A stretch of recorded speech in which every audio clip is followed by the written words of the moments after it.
You do some pretty stupid things when your head isn't clear, don't you? Maybe you get drunk and tell the woman you love what you think and you ruin everything, sure. Or maybe, fed up with your loose-lipped friend, you decide to shut him up once and for all with your fist, whatever it takes. I told the devil to go to hell and flipped him off. Is it hard to do something more stupid?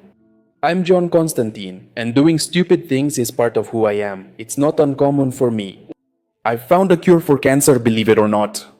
It's easy.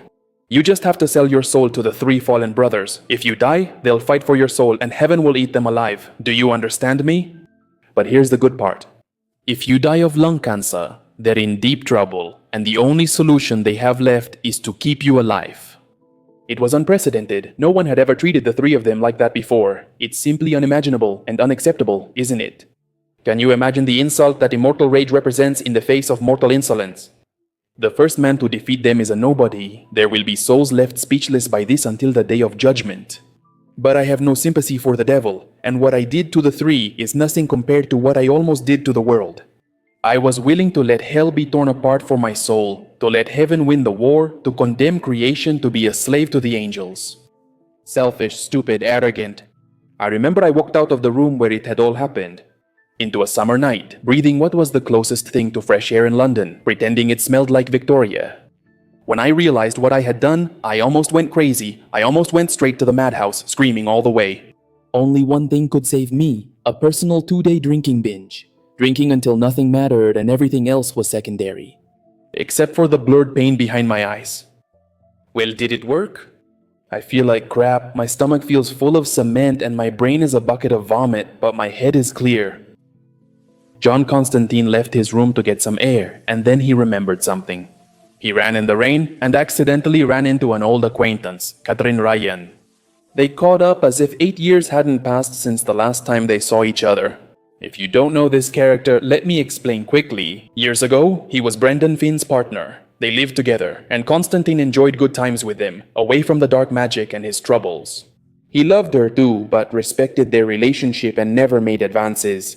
However, when those two broke up because of Brendan's alcoholism, Kit and John started a relationship that ended shortly after. By this point, Kit had already learned about Brendan's death, so they made a toast in his memory. Chaz also entered the place, running into his friend by chance. He cursed him. Seeing he was still alive and his tears were for nothing, he ignored him without further questions and ordered tea. Catherine asked about the commotion and John gave her the short version. Days ago, he bid farewell to all. He had to call to assure them he was fine, then remembered Matt. Did he feel guilty for having wasted 2 days drunk? Instead of visiting his friend, he got out of the taxi cursing and believing that he had let someone down again. He rushed toward the cancer ward, thinking that Matt might already be dead, but no. Everything was fine, and the veteran was surprised to see John in such good shape. Kit entered the room and was introduced. Aware that the friends needed to catch up, she went to get them drinks. Upon her departure, Matt praised Kit, having noticed something special between her and John. He advised John to treat her well, as it was evident she knew him well. Constantine was only genuine with his closest friends, not with others. Keeping them was crucial to him.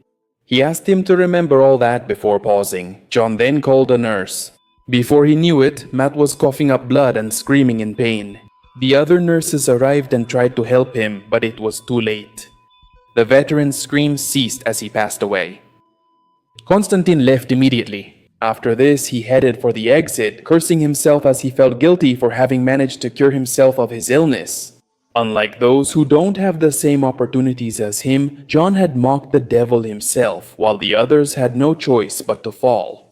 Heath had barely returned to the room, observing the unpleasant scene. He quickly searched for John outside. John was kneeling on the ground. When he heard her coming, he told her to keep her distance.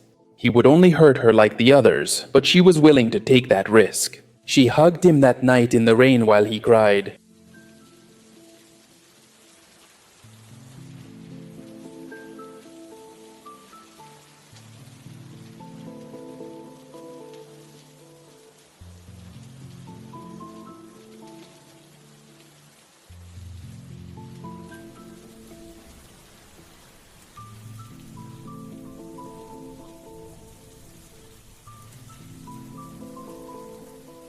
Thank you.